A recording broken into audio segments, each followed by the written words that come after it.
And here we have yet another reason why the Gramp servants continue to be one of the best of their kind. What is up, guys? Today we're going to be talking about one of the greatest swordsmiths from Japan, Sengo Muramasa.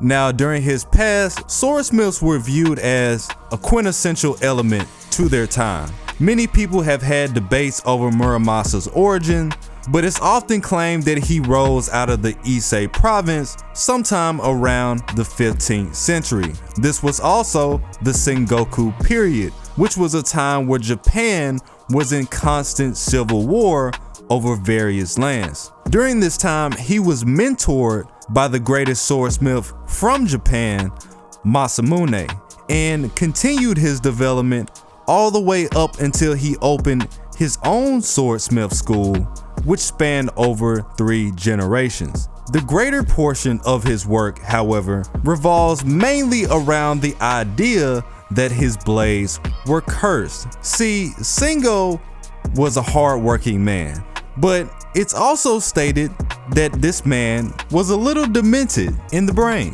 So people began to think, by extension, the swords themselves that he created would compel the user into bloodlust and chaos. More than just making the weapons, it was more as if he was forging a piece of his own identity into his blades. They carried a very unique design for his time and were pristine when it came to quality. The curse aspect about his blades arise directly from the Tokugawa clan. Now, at first, they didn't have a problem with Muramasa's blades. They respected them just like everybody else. But soon enough, this outlook began to change, and many of their own deaths were from subordinates that ended up being Muramasa sword wielders. So many subordinates, in fact, that the Tokugawa leaders could only surmise that the sword itself must have been a curse against their clan. Tokugawa Ieyasu, for example, the first shogun of his time, had his own grandfather killed by a vassal that was wielding a Muramasa. After that, the Tokugawa continued to fall to his blades, to the point where Ieyasu had his own clan banned from using the blades at all. I don't want to hear nothing about them. I don't want to see those blades. I don't want to hear those blades. And I don't want to have my life taken because of them. Get these out of my way. Despite Ieyasu having 2 of Muramasa's swords himself. Go figure. Naturally, in the harsh times where the Tokugawa reigned supreme, the Muramasa swords were seen as a symbol of power for the people that wanted to rise against them. And this same idea has now been translated into grand order. During the Shimosa chapter, Muramasa was summoned by the counterforce to put a halt to Amakusa's scheme. Upon his arrival, he managed to save 2 children from shadow monsters in the chapter and took refuge in a building near town. When Hazoin Inshun tried to show up and kick the door down at Muramasa's place, Muramasa blew off the top half of Inshun's body with one single swing of one of his blades alone. Now, as an actual sword maker, Muramasa doesn't have the proper background to be summoned as a heroic spirit. So instead, he was summoned as a pseudo-servant in the body of Stay Night's protagonist, Shirou Emiya, since Muramasa claimed that he was the most compatible vessel and he's more than likely one of his own descendants. To add on to this claim, Shirou shares a very similar timeline to Muramasa, both of them having an affinity for swords and an unyielding resilience to achieve their ultimate goals. Early on, we get to see Musashi Miyamoto come across one of Sengo's latest weapons, the Myojin Giri Muramasa, which he claimed to be a dud. since it was a weapon that reached the realm of the demons.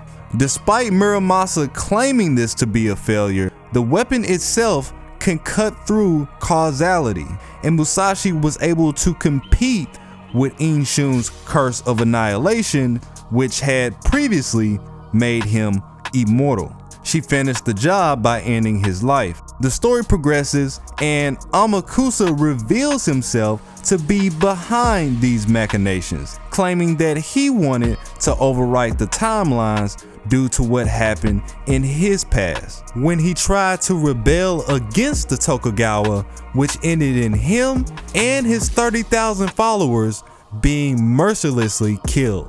Amakusa then proceeds to summon Onriedo Castle on top of the timeline in order to bring him closer to his goal. And during the time, Muramasa presents us with his final blade, the Sumukari Muramasa. Even though Muramasa insisted that he was just some regular guy, earlier on in the chapter, he tells us himself that his smithing is on par with the gods. And you can even start to see a portion of Shirou's personality seep into his monologue when he explains. He resents the ideas behind Amakusa's wickedness and refuses to let the same children that he just saved live on in this distorted world. And in a very similar fashion to Shirou, he claims that he's forged over 1,000 blades to create this one single weapon. A blade that emerged from the legendary serpent Orochi in the Age of Gods, and a blade that can cut through much more than just the physical realm. A sword that can cut through bonds, karma, causality, and even destiny, but most importantly, a sword that can cut through the concept of fate itself. Using this same blade, Muramasa was able to cut through Amakusa's entire reality marble, which he had claimed moments before to have zero escape. He further goes on to tell Amakusa about the origins of his mistake. In the story, Amakusa's reality marble was based over Edo Castle. In the real world, Edo Castle at that time was a location that operated under Tokugawa domain. It's actually the same place that Ieyasu started the Tokugawa shogunate. And since the Muramasa blade was fated to bring the downfall of all the Tokugawa, it was Amakusa's reality marble itself that brought about his own destruction.